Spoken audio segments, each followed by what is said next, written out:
Journalism का काम है सच को सामने लाना, अंधेरे में रोशनी की किरण ढूंढना।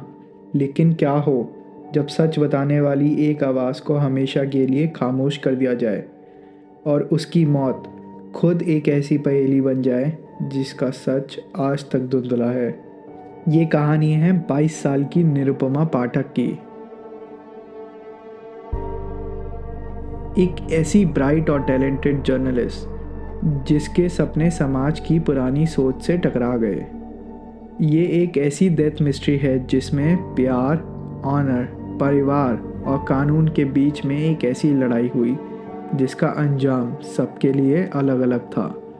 तो चलिए इस कॉम्प्लेक्स केस की हर डिटेल को आराम से और गहराई से समझते हैं। इस कहानी की शुरुआत होती है झारखंड के कोडरमा डिस्ट्रिक्ट से। यहाँ एक रिस्पेक्टेबल ब्राह्मण परिवार में निरुपमा पाठक रहती थी। उनके पिता एक बैंक में काम करते थे। निरुपमा पढ़ाई में बहुत तेज़ थी और उसके सपने भी बड़े थे। उसने अपने छोटे से शहर से निकलकर दिल्ली के prestigious Indian institute of mass communication से पढ़ाई की। पढ़ाई के बाद उसे मुंबई में एक बड़े बिजनेस न्यूज़पेपर में जॉब मिल गई।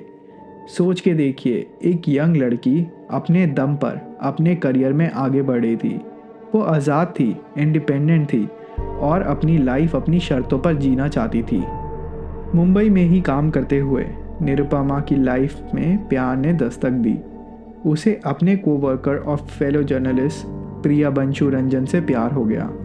दोनों एक ही प्रोफेशन में थे, एक दूसरे की एम्बिशंस को समझते थे।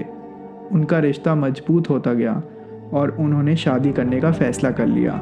लेकिन इस लव स्टोरी में एक सोशल वॉल थी, कास्ट की दीवार। निरुपमा ब्राह्मण थी और प्रियंशु एक दूसरी कास्ट से आते थे जिसे लोअर कास्ट माना जाता था। मार्च 2010 में जब निरुपमा ने हिम्मत करके अपने परिवार को फ़ोन पर इस रिश्ते के बारे में बताया तो घर में जैसे एक भूचाल आ गया हो। उसका परिवार इस इंटरकास्ट मैरिज के लिए सख्त खिलाफ था। उन्हें लगा कि इस समाज में उनकी इज्जत मिट्टी में मिल जाएगी। उन्होंने निरुपमा पर प्रेशर डालना शुरू किया। उसे फ़ोन पर धमकी दी गई कि अगर उसने प्रियंशु से रिश्ता नहीं तोड़ा तो वो उसे फाइनेंशियली सपोर्ट करना बंद कर देंगे, उसे सारे रिश्ते तोड़ देंगे। इसके बाद उसके परिवार ने उसे शादी के लिए लड़का देखने के बहाने कोडरमा बुला लिया। निरुपमा कोडरमा पहुंची इस उम्मीद से कि वो अपने परिवार को मना लेगी, लेकिन वहाँ का माहौल उसकी सोच से कहीं ज़्यादा ख़राब था।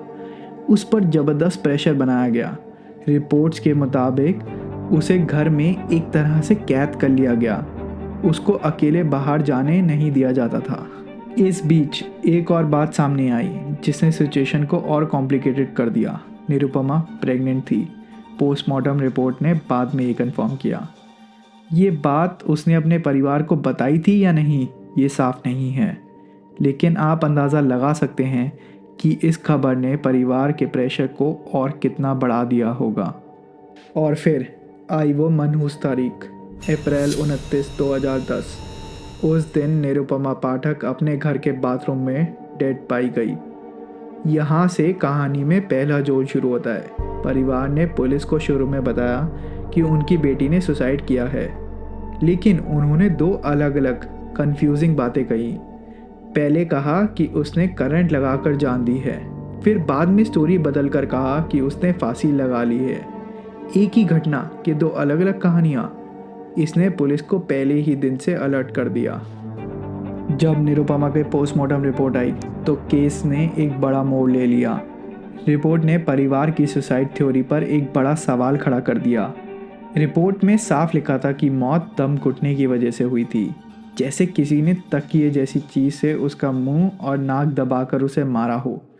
रिपोर्ट में 10 हफ्ते की प्रेगनेंसी भी कंफर्म हुई। ये रिपोर्ट साफ इशारा कर रही थी कि ये सुसाइड नहीं बल्कि एक मर्डर हो सकता है। इस रिपोर्ट के बाद पुलिस का शक परिवार पर और गहरा हो गया। मई 2010 में पुलिस ने निरुपमा की मां सुधा पाठक को एलिजिडली मर्डर करने के शक में अरेस्ट कर लिया। केस को ऑनर किलिंग के एंगल से देखा जाने लगा।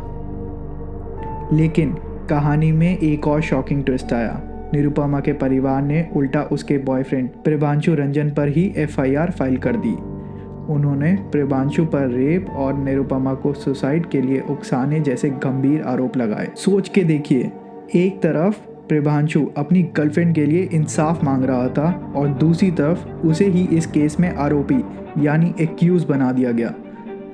अगस्त 2010 में निरुपमा की मां सुधा पाठक को 3 महीने जेल में रहने के बाद बेल मिल गई। केस बहुत उलझ चुका था। एक तरफ पोस्टमार्टम रिपोर्ट मर्डर की तरफ इशारा कर रही थी, दूसरी तरफ परिवार इसे सुसाइड बता रहा था। और फिर इन्वेस्टिगेशन में आखिरी और सबसे बड़ा ट्विस्ट आया। घर से एक सुसाइड नोट मिला। उसे जांच के लिए फॉरेंसिक लैब भेजा गया और लैब की रिपोर्ट ने सबको हैरान कर दिया। रिपोर्ट ने कंफर्म किया कि सुसाइड नोट पर जो साइन थे वो सच में निरुपमा के ही थे। इस एक सबूत ने पूरे केस को पलट दिया। जब ये साबित हो गया कि नोट निरुपमा ने ही लिखा था तो इन्वेस्टिगेटर्स ने मर्डर की थ्योरी को रूल आउट कर दिया। उन्होंने माना कि ये मर्डर नहीं है।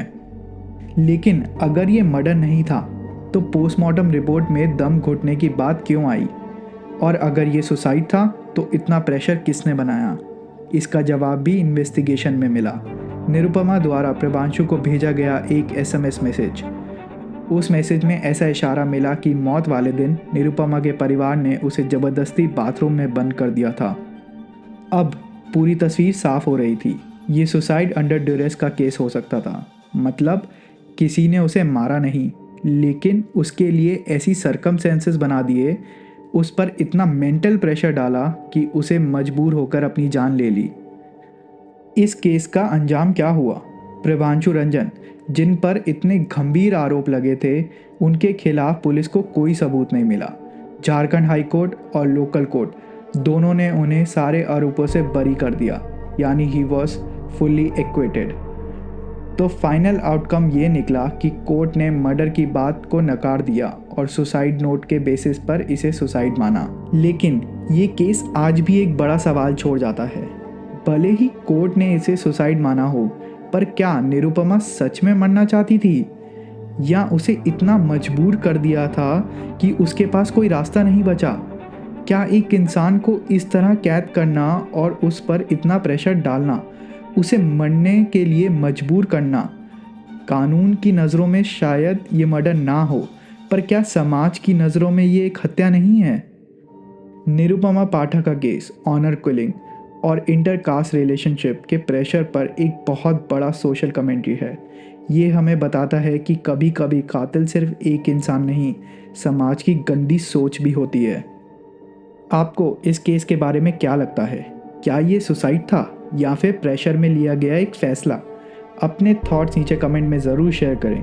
We will meet you in the next video with another story. Until then, take care, stay safe, stay alert and Jai Hind.